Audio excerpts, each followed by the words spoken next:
know if you guys have got a lot of time outside, but it's been... None, but it's all good. Yeah, this is what we see every day. We see... How long you need, David? Can we get like... 5 minutes? Yeah, 5, yeah, 10. Yeah, okay. Thank you. Yeah, we see insides of Whenever you guys are ready, I got it recording, so... Alright. Molotov Rock on WXU Radio 88.3, the greatest fit. Now with Mike from Incubus. Mike, how's it going? Doing really well. How about yourself? Doing pretty well. It's a nice day out. People are sort of excited for the show. How's the tour going? Tour's been awesome, actually. It's like kind of leisurely, a lot of days off. You know, we kind of roll into town and play a show. It's really fun, actually. Get some time out and just nature and hanging out in between. Yeah, we actually all went camping yesterday, so you're not far off. I've been following the Twitter slowly, and it's been nice. an entertaining ride. Yeah. What's this tour been like? I know you guys have been pushing the most recent album and a lot of sort of a getting reacquainted with the bands again. What's it been like on this tour? Well, this tour has been kind of different for us because we're playing with Linkin Park.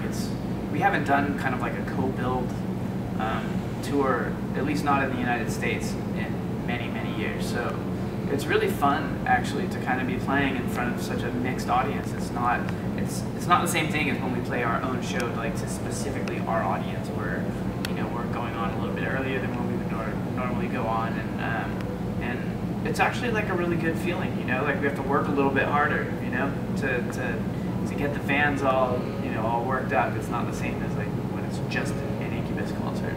Very cool, man. I know you guys recently released the box set for Incubus HQ Live.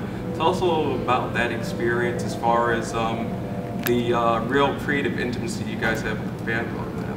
Well, we had an album coming out, an album called If Not Now When, and came out last year. And as part of the release of that album, we thought we would do something out of the ordinary, which was to take over a kind of a commercial space. It was kind of more like an art gallery, and we just brought all of our equipment in there, set it all up, and had like a week-long series of concerts and sort of like band-related activities that we would invite fans for. Like we would do a lot of stuff where kids could get like their tickets or whatever for the performances online. We would do things online to allow people to come in, and then a lot of times there were just people waiting on the street, and we'd pull them in too, So it was very kind of random. We didn't really know exactly what we were doing when we did it. We just thought it would be something fun and cool and hoped it would turn out well. And it did. There were like a couple of million people around the world who tuned in to all of the things that we were doing, all the concerts and everything. So we broadcast everything live, and we recorded everything. And so the HQ Live box set is really just all the stuff that we did over that period of, like, I think it was 6 days of programming, of shows and whatever. And it's all very raw, very no edits, nothing was fixed, nothing was changed. It is literally as we did it. So is there kind of like a self-realization moment when you're like, whoa, that's a lot of people? Like, when did you guys get that feeling? Is there like a first moment you're like, wow? Well, you mean as far as that HQ thing, or yeah, I mean, to have a few million people worldwide tuning in, you've got to have a certain base, a certain reach to be able to do that. Well, I mean, we've been a band for over 20 years, and we've sold at this point close to 20 million records. So, like, over the years of just like doing stuff, and putting albums out and whatever, I remember the first time we had a platinum selling record where we sold 1 million copies. Like, I remember just being completely shocked, just totally shocked by that. We've had a few multi-platinum records now at this point, and it's like, it never really gets old, to be honest. It's like, because it's always born from this thing that we do. It's very small. It comes from doing things that we do together in a room, a small room, just amongst ourselves. It's not like something that gets broadcast or whatever. It's like this little. It's almost like we have a little secret, like us as a band. Like we make these little songs, and then when they get released into the world, they turn into other things, and they grow lives of their own, and that's kind of the exciting, unpredictable part of being in a band. Releasing music to people that you don't know. Has that always come easy for you guys? You know, there's, you know, like maybe that initial wall when you run out of material and then you gotta come up with more. Was there ever a wall there you guys broke through and you find that the chemistry of writing the CD, or has it always really come easy since then? I think that the older that we get and the longer that we're a band, I think the more difficult it becomes to find that initial sort of excitement again, because, you know, we've covered a lot of ground, and so it's like, well, what do you do next? You know, it's like you have to be more inventive, you have to be more creative, you have to dig deeper. So it's just a different process every time that we do it. But the thing that stays the same though is that excitement of like finding something that you really like that spark of a new song or whatever it is. That part never goes away. So like that's the sort of the fuel for everything that we do. What was the break like in between Like Grenades, and if not now, then the sort of the personal time you guys had to sort of rediscover yourselves? Yeah, well, you know, we've just been touring for so long and so consistently that, you know, we've really rarely taken any time to kind of enjoy, you know, the success that we've had, being able to, you know, we've always been on these cycles where it's like we finish an album and then we just go right into making a new one and then we just keep going. And there's this large infrastructure that's kind of been built around us doing that.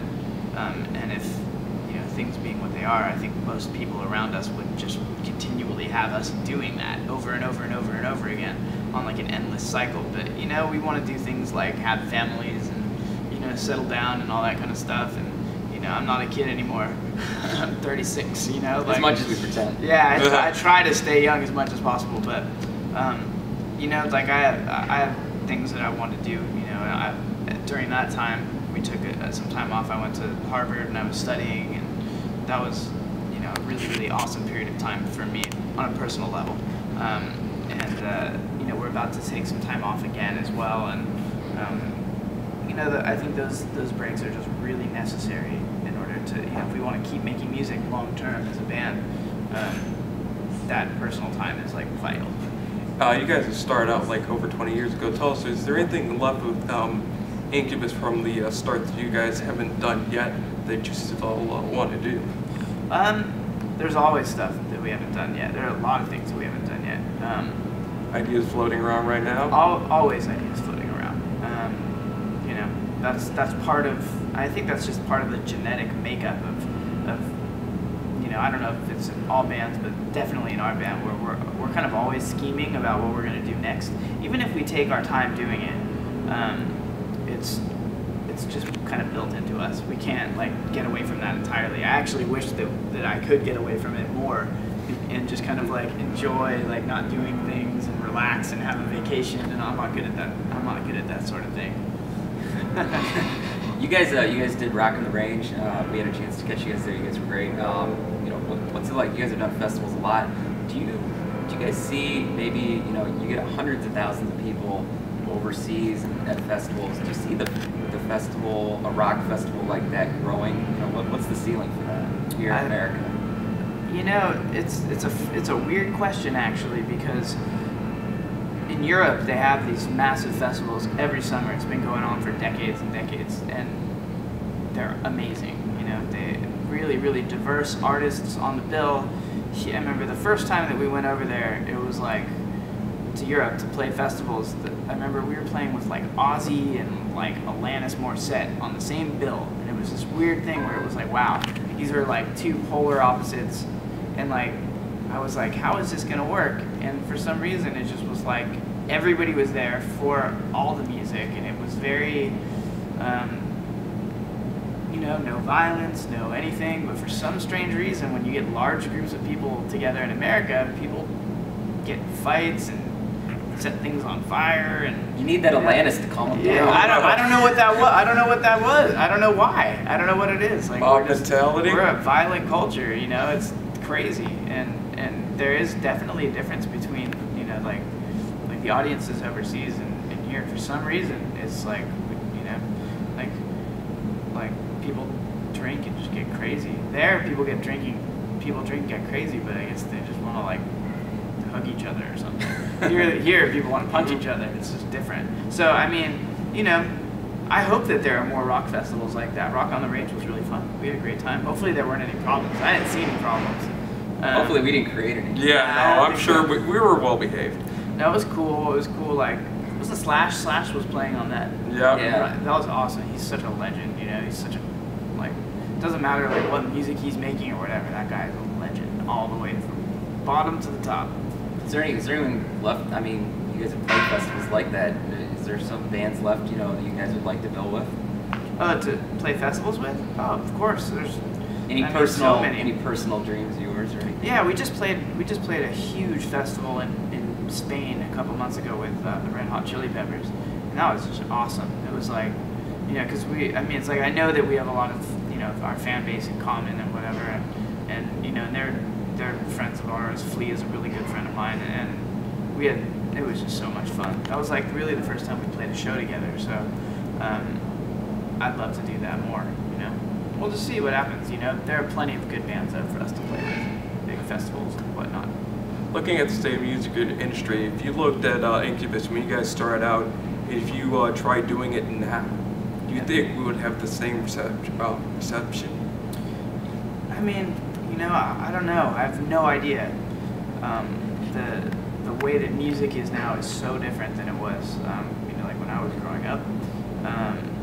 But you know, we were just a bunch of young kids who loved making music, and we did whatever we could to sort of eat, sleep, and breathe making music. And I think that if that's the kind of passion that you have for what you're doing, you know, and you do it well, someone's going to notice it. And now people have way more, such a greater ability to make music and record it and get it out to people that can hear it instantaneously. You know, around the world, people can hear your music in an instant, the second you put it up online. So in certain ways it's more difficult, and in other ways it's way easier. You know,